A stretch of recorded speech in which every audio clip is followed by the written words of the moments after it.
Hi, this is Jeannie, and today I'm making a bow for my lantern topper. I'm using the EZ Bowmaker, and I'm using some binding wire. Now this is just wire that's been wrapped in paper, but it really holds your ribbon well. And of course you could use a zip tie, chenille stem, or just floral wire. I have two ribbons. They're both 1.5 inches in width, and this is a natural burlap color with some white stars. It came from Trendy Tree, and I'll give you the link to that in the description. And I'm starting out with an 8-inch tail, and then I'm making a 6-inch loop. I'm going to put 2 loops on each side. So each time I go back to the middle, I twist to get that right side up. So you can make, of course the EZ Bowmaker's got markings on it. You can make your bows as small or large as you like. But this is a pretty simple one. So I'm doing 2 loops on each side of 6 inches, and then I'm going to cut that tail off. And usually on my 1.5 inch ribbons, I just do an angled cut. But you can do it any way that you like. You can leave it plain, or you can make a dovetail cut, or just do an angled cut. And now I'm cutting a 16-inch piece, and this is just going to be for some extra tails. I just find the center, pinch it up, and just drop it down in the middle, and that just gives you a little extra tail. You can do that or leave that off. You don't have to. And this is a ivory. It's kind of an off-white poly ribbon. It's 1.5 inches in width also, and I'm keeping my tails at the 8-inch mark. And even though this ribbon is the same on each side, I still twist just to keep my pattern going. These loops are just a little bit smaller at 5 inches.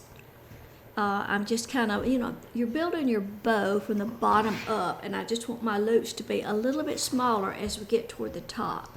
So I'm putting 2 loops on each side, keeping them at the 5 inches, and then just cutting that tail off at 8 inches.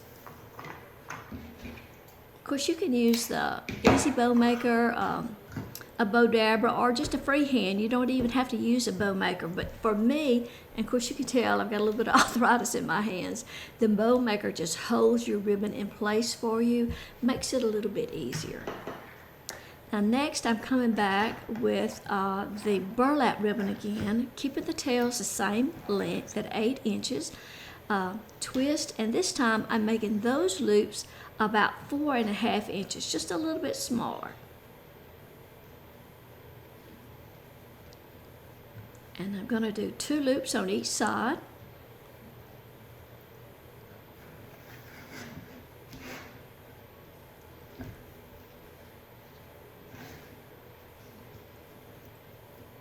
This ribbon is all wired, of course. It's much easier to work with a wired ribbon. It's much more forgiving.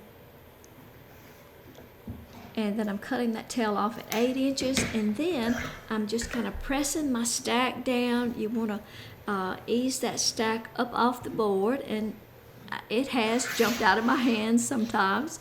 And then I'm taking the binding wire, going right over where my thumb was holding, flip it over to the back, and twist that. You want to secure that very well, so give it several good twists. And like I say, here you can use a zip tie if you'd rather, a chenille stem, or just plain floral wire. The binding wire does hold better than floral wire. And then just pull out your loops, get everything fluffed up, run your fingers under those tails to give them a little life, and just fluff your bow out till you're satisfied. And sometimes you have to go ahead and attach your bow, whether it be to a wreath or a lantern topper, for instance, like this is, to find out exactly how you want to fluff those loops out. But get it all out, and then you can use that binding wire or whatever you used to attach, in this case, to my lantern. So thank you for watching.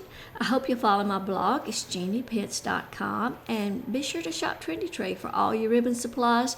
All this ribbon came from Trendy Tree along with the EZ Bowmaker, and they have thousands of ribbons to choose from, along with other wreath making supplies. Thanks again for watching. I appreciate it. See you next time.